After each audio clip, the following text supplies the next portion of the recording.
Welcome everybody to the channel. If you're new, you're welcome. Obviously today we're out with Mucker, my best mate, in the car, going for a run out. Yeah, so I wanted to talk about again this program, The Reckoning, with Savile. It's not really a reckoning, it's just a PR stunt by the BBC. That's all I can think it is. Just that's what it is. If you've actually been abused as a person, you've been abused, it's not easy to understand until you've had the t-shirt, basically, until you've actually been through that process to see something like this happening by a BBC company who's created the Savile created Savile. They created him by giving him some free rein, and at the time they never did anything about it. And of course, it was different times about things, but still at the same time it wouldn't happen anymore, or it shouldn't do. But the thing is, he got away with it. Now in 2008, the police didn't go any further. There was a lot of evidence against him, but of course he used his know-how to get out of it. And like I told you, it was a bit of a corruption situation with them and the police, Yorkshire police, people like this, people high places. He mingled about with people, knew a lot of people, and of course he became immune till he died in 2011. Of course, now if you watch a channel, Sean Ackwood, he has a lot of people on his channel about the Savile case and people interviewing him, the guy, the detective, the Williams guy, who made the program about Savile before the BBC did anything about it. Really, he became well known for making the program, which I think was on Channel 4, where he spilled the beans on Jimmy and stuff like this. So you've actually been through it, and he'll tell you yourself, the guy investigated, there's a lot of people that are still hurting to this day. And the BBC saying, well, we asked a few people, we consulted people, everything else, but they didn't. It's been over 10 years now since he died. They think, well, yeah, it's time we can make a video about it, and just a drama about it, and sort of try and make us look like innocent. Because, as I said before on one of previous videos, he was a necrophiliac. He liked to go in mortuaries and mess around with dead people. That's how sick he was in the mind. Not just handicapped people or people he abused in the hospitals.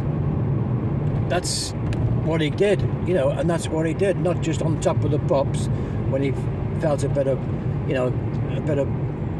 kissing and cuddling with people, and a bit of smacking bottoms and that kind of stuff. He got away with it, but in this day and age things have changed, of course, and of course hopefully it won't happen again. But as I said, there's people there like myself who've been through abuse as a child. It's not easy. It's not easy to forget about. You go off the rails. Some people go on different tracks, take to drink.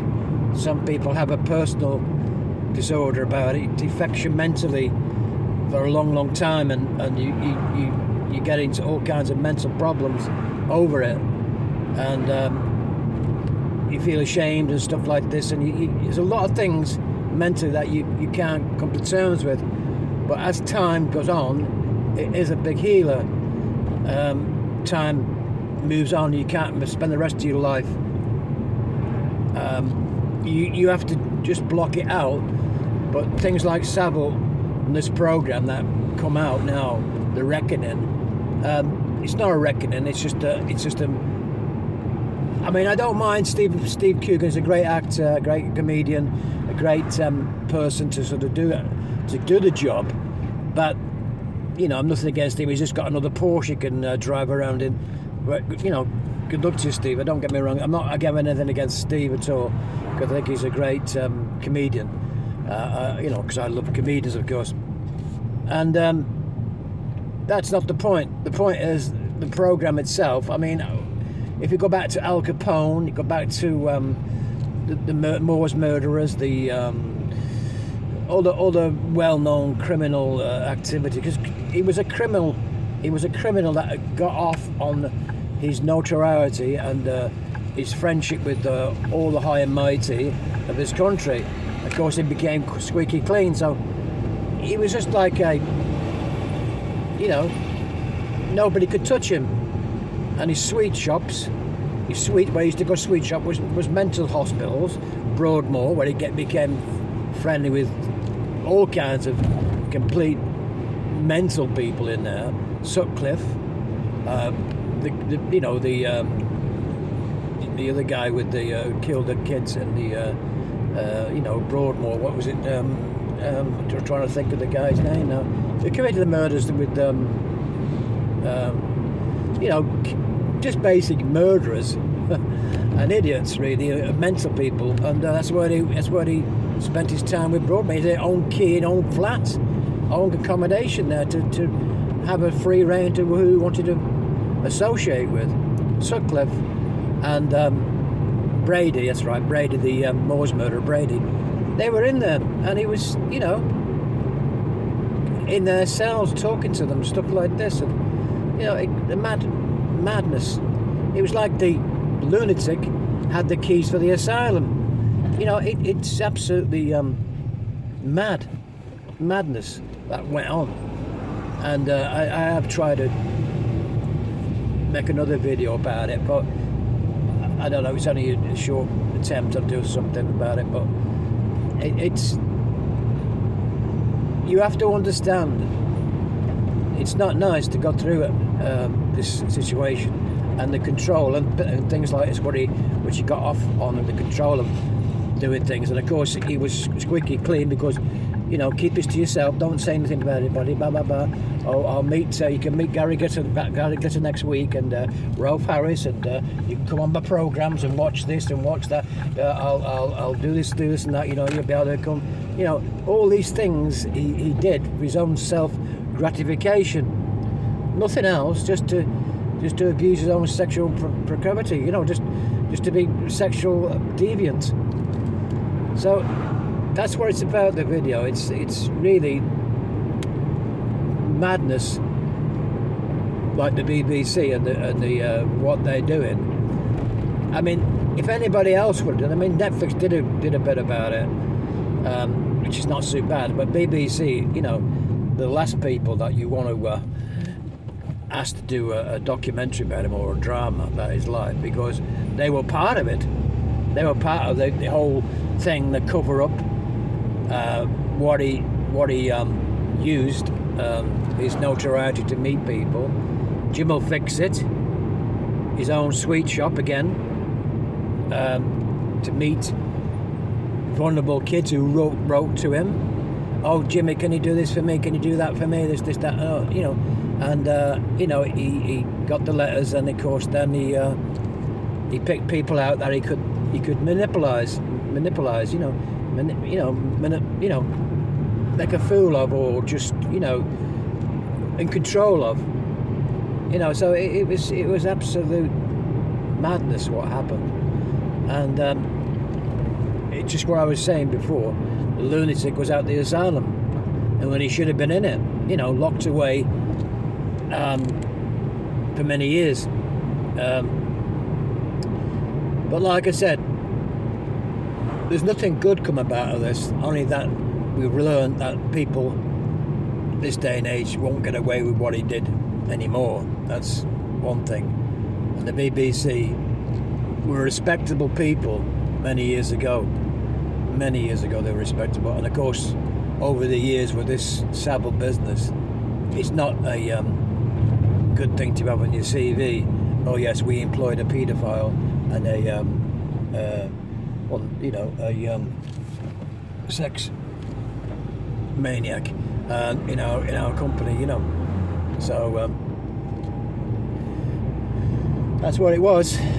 But anyway, like I said, I wanted to do this because for the people out there who won't come on YouTube and have their say, people who've been abused, they don't want to do it.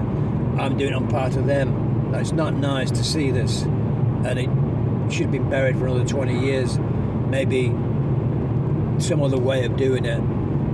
All right, Sean Ackwood's done a great channel about it, and it's there. You can watch it if you want to watch it. But the people who watching television, who've gone through not with Savile but other abuse, it's not nice for them to have to go through this drama about somebody. And like I said, I've not watched it. I'm not really wanting to watch it because it just affects me and brings back a lot of bad memories, which you've buried and you've moved on from. And this is just stirring up a lot of can of worms again, just stirring up things in your mind and your mentality. And you're better than that. You've moved on. You've got over the heartbreaks and the nights where you feel really bad. And believe you me, when it happens to you, you have to sort of try and bury it forever, ever and ever. And things like this, people who've gone through abuse won't be watching it. Won't be watching it. People who will make comments about this video, and they can do what they want. They can, until you've actually been there, you don't know what it's like. It's like you got to wear the T-shirt and been there, done it. Another experience. Like, we've all experienced things in life. Good things and bad. This is a bad thing what you go through with Savile. And once you've had the bad things in life, you don't remember the bad things. Well, you try and block it off, but some people can't. And that's the whole situation about it. It's hard to forget sometimes, and this is no help to people out there. Anyway, folks, I've had my say, and that's all I wanted to do, just say what I felt about it. He was no hero. He raised a lot of money, fair enough, but that was all a scam, just so he could get his notoriety and get more power. He used the charity events, he used all the royals, people, all the politicians and everybody else. He used them all for his own benefit. That's all it was. And he got a knighthood, which he should never have got. And of course, I don't know whether that's still going, whether it's been taken from him. He should never have got that. I don't know, after your death, whether you can be taken from you, I don't know. That'd be probably something I have to look into. He should never have been made a Sir, a Knight of the Realm. Never. It's like awarding Adolf Hitler the Nobel Peace Prize, isn't it? You know what I mean? Adolf is the Nobel Peace Prize, you know what I mean? For all your work. Thank you very much, Adolf, for killing 10 million Jews. Very nice. So it's crazy. Anyway, folks, I hope you understand the video. It's been something I've had to get off my mind about it, and of course, every time I see Savile in a picture or anything else, it stirs up a lot of bad blood, a lot of bad memories and stuff. So let's hope it's buried and be forgotten about in time. Bye now. Thanks for all your likes. Up to you. Bye now.